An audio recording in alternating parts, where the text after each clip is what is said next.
أنا اللي قربت هجنيد قدر مرك هراء وحنكون فرح سنة هاي إن إذا كسر دويو كلن كان ينوفر ميمانت شركة مهم كل مية قرب جوكت الصوماليات وحنا رجينا يا إن كلن كان النقطة فرصة لو حوجيو حرير كقرب جوكت الصوماليات كورنا لو قاضي إسكاشي كدحي سلو أتكيو مقام كصوماليا أو دبلوغ سواليو شرف كذي هرمود نمو إقارة أفريقيا وحان سمجله وقوم هذا علينا يا دولة داين ولا لها نهاي قدر مرتي قالينا يسا شركا قيمة له مهم كان أوه ومدى الصوماليات وحيموجنا يسا حرير كولا النمو أدق كدحية صوماليا هي قطر دولة قطر ومر والبا قرب شوكتي ضدك صوماليات حلية دي أتكا انتي لغو شري حلي كستا معاونة دا أما تاغيرة دا أي أباهنا أن اللي قرب تاغنيد قطر waxay garab joogtay dadka Soomaaliyeed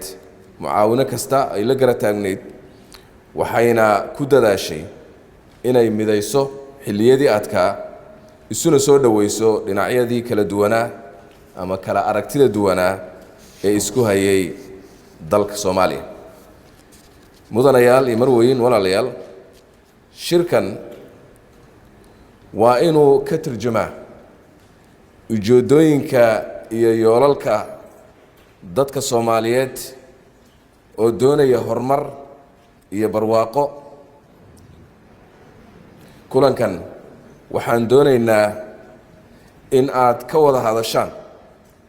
sidii loo abuuri lahaa iskaashi wax ku ool ah oo ka dhaxeeya dadka Soomaaliyeed ee qurbaha jooga iyo dalkooda hooyo taas oo gacan ka geysan karta horumarka guud ee dalka sidaad la socotaan tiknoolajiyadu waa mid ka mid ah tiirarka ugu muhiimsan ee horumarka casriga ah waxaan rajaynayaa in dadka Soomaaliyeed ee qurbaha ku nool ay ku soo kordhiyaan dalka tiknoolajiyadaha cusboonaanaya ee adduunka taas oo qayb ka noqon doonta horumarinta adeegyada iyo kaabayaasha dalka intaas waxa dheer waxaan rajaynayaa in aad ku soo kordhisaan dalkiina hooyo waayo aragnimadiina hana qaaday ee la xiriirta maamulka iyo ganacsiga si loo adkeeyo dhisidda shirkado hay'ado iyo nidaam siyaasadeed oo xooggan oo gacan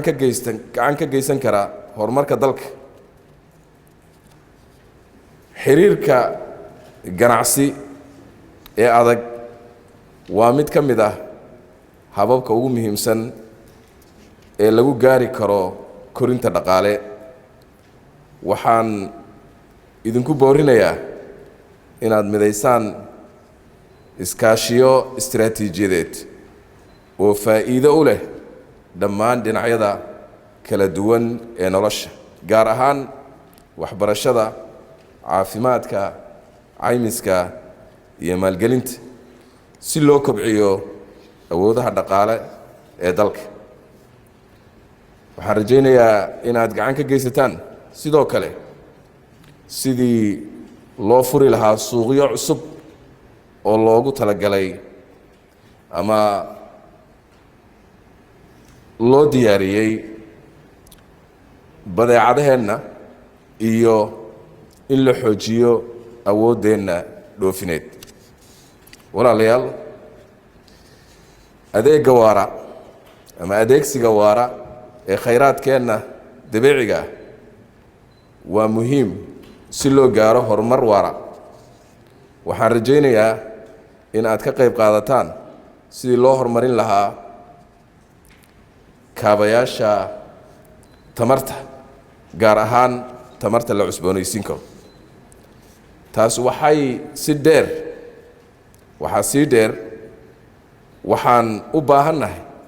in aan si hufan u maarayno khayraadkeenna qaran oo ay ku jiraan kalluunka, xoolaha, beeraha, kaas oo sees u noqon karaa ama gundhig u noqon karaa amniga cuntada iyo horumar waara. sida aad la socotaan, Soomaaliya waxay la daalaa-dhacaysaa saamaynta daran ee isbeddelka cimilada iyo nabaad guurka deegaanka. waxaan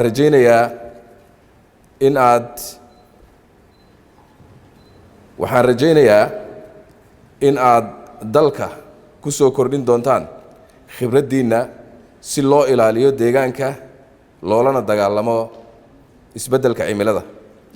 taas oo ka qayb qaadan doonta hirgelinta Soomaaliya cagaaran iyo ilaalinta deegaanka, sidoo kale la dagaalanka faqriga, ugana faa'iidaysanno khayraadkeenna iyo awooddeenna. ka hor intaanan soo gabagabayn kelimadeyda kooban, waxaan jeclaan lahaa inaan ka hadlo waxaan jeclahay inaan idhaahdo waa muhiim in aad dhex gashaan, isbarataan, kala faa'iidaysataan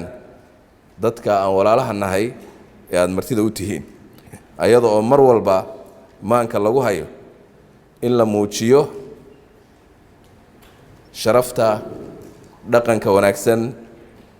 iyo karaamada qofka Soomaaliyeed. gabagabadii waxaan dhammaantiin si ballaaran idinkaga mahadcelinayaa ka soo qaybgalka aad ka soo qayb gasheen shirkan. rajooyinkeennu way waawan yihiin, himilooyinkeennuna way ballaaran yihiin. dadaalkiinna iyo wadajirkiinna ayaana naga caawin doonaa inaan dhisno mustaqbalka wanaagsan ee Soomaaliya. dhammaanteen waxaan inoo rajaynayaa guul